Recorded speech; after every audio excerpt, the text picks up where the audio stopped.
Welcome to Chillin' 101. We hope this video helps.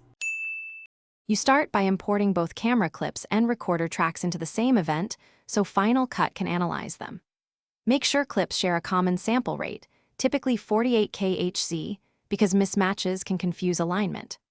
Once imported, select a video clip and its external audio counterpart together.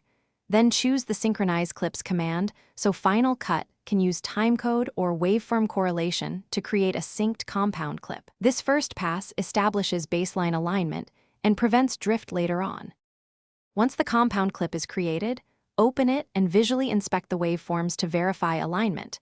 You want transient peaks like slaps or claps to line up. Use audio skimming and zoom in to nudge the external track by single-frame increments when necessary, because automatic sync can be off by a frame or two.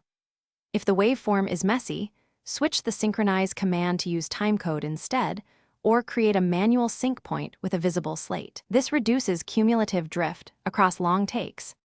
You finalize by disabling or lowering camera-derived audio and promoting the cleaner external track, while keeping the camera mic muted but available as a backup.